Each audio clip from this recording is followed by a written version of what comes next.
What can people do when a good bill is on the floor to keep it alive? Well, we got to get them to the floor. Once we get them to the floor, people are going to vote for them. What happens, though, oftentimes, they get placed in purgatory. It's called Rules Committee. And oftentimes, the Rules Committee won't let these bills go out to a committee to be voted on. Because the process is a bill has to first go to a committee. If the committee approves it, then it goes to the House floor.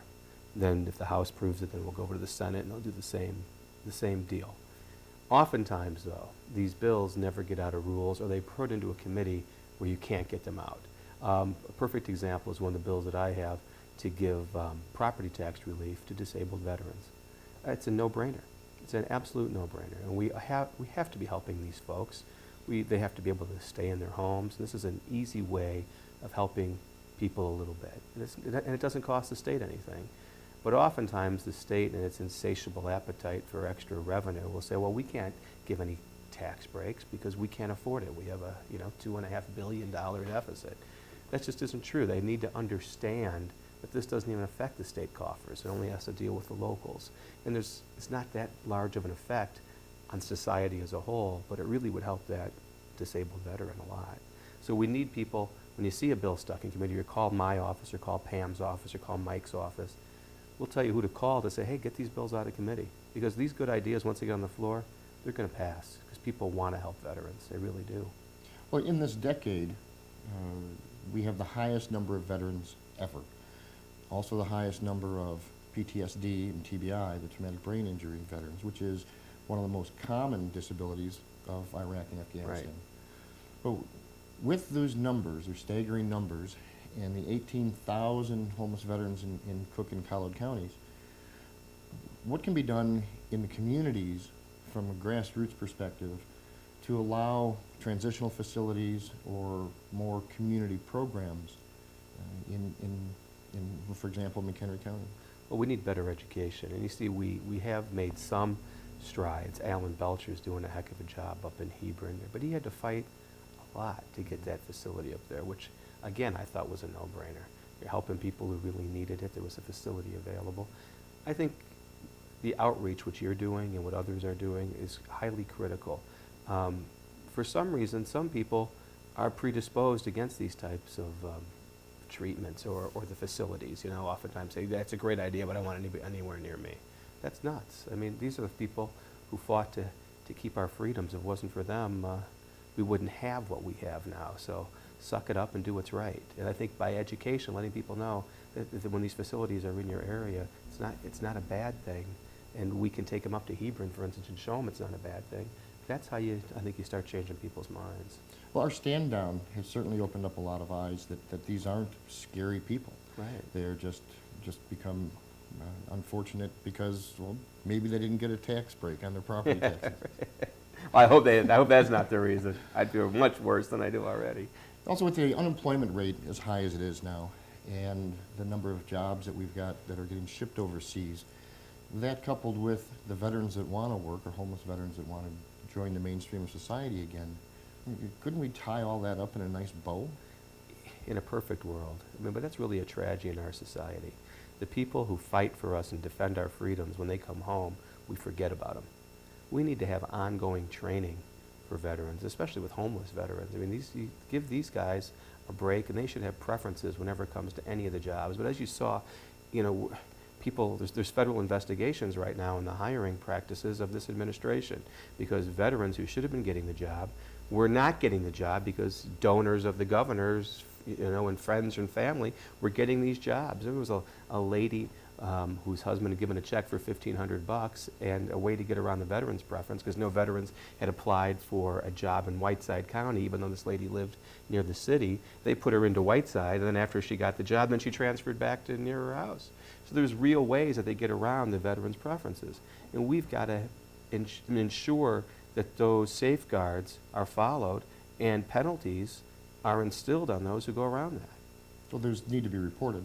Yeah. I think the top veteran in the state, Director Duckworth, IDVA, has put together kind of a watchdog committee for that with all of our 52 IDVA offices. Any veteran can go into their office and make a complaint or get the services they need also.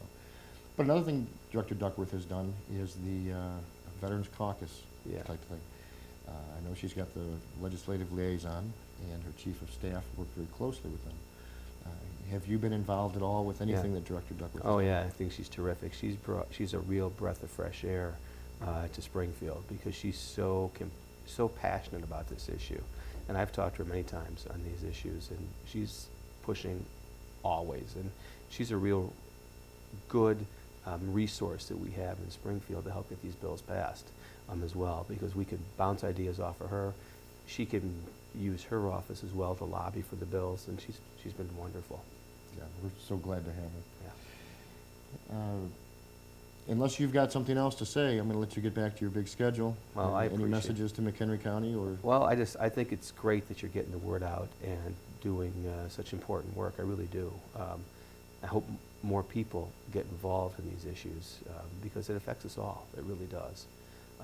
And with the ongoing conflicts that we have around the world, and we have a lot of veterans who are over 50 and who have specific issues, but we also have people now who are returning from Iraq who don't have opportunity that they ought to have, and we got to be very vigilant on this. We work daily for that. A lot of people do, but this is your commitment. I think it's great. I wish we had more folks who were working as hard as you were. on this. We'll recruit them. Good. With Representative Jack Franks in Marengo, John Blanchard, Muster America. Until next time. Yeah, Representative Franks also did a presentation for the stand down, making an address to the participants. And it was, sat there next to him watching him. It's like so natural. It's so, it wasn't a prepared speech. He certainly speaks from the heart. And what he's doing here in McHenry County in his district is to be applauded. Yeah. What I find really interesting in McHenry County with Senator Pam Altoff, Representative Trine, and Franks, there are no party lines. They all are actually working together for the good of McHenry County and the state and trying to keep the state in line. That's the way it should be, but sometimes it just doesn't work that way. Everybody gets into their party and they back their party and they vote for their party and that's it. Well, voting the party lines has got us in deep trouble. Yes.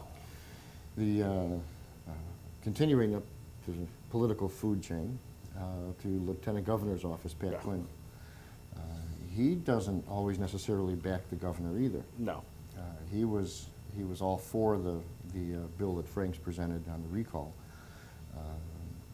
It had absolutely nothing to do with the relationship with the governor or anything. It's just a good bill to have. Yeah. That's the people having control of the people's It's good government. law. But Pat Quinn, he stands for an awful lot, not just the saving the lighting, which was a press conference that we had gone to. Real interesting, the light pollution. That was on Lights Out Day, or whatever it Yeah. was. It started in Australia. But he recognizes a lot of organizations and a lot of people in a lot of towns and a lot of Illinoisans for the good that they do. And he does an awful lot of good. Well, and I had the opportunity to actually talk to him during the press conference for mandatory funding here in the state, and I was very impressed with him. He's very passionate about what he does, passionate about veterans' issues and rights, and that's why he backed the mandatory funding initiative that went on the ballot. He didn't only back it. He sent out letters, personal letters, to every voting commissioner. That's right. Or election commissioner in the counties throughout the state, asking them to do the same thing. Let's put this on the ballot in your county. McHenry County did not. No, they didn't. Many counties did not. But in Cook County, it passed with 95%. 95% of the people that went and voted in Cook County voted for mandatory funding for the VA. They support it. And I heard it mentioned that some of them didn't realize that mandatory funding wasn't a normal thing for the VA. They thought the VA was already under full funding. Most of the people that I talk to believe that the VA now has mandatory funding, not discretionary. The VA is also taking land grabbing. They're allowing pieces Oh, of their yes. properties, VA hospitals, to be rented out or sold off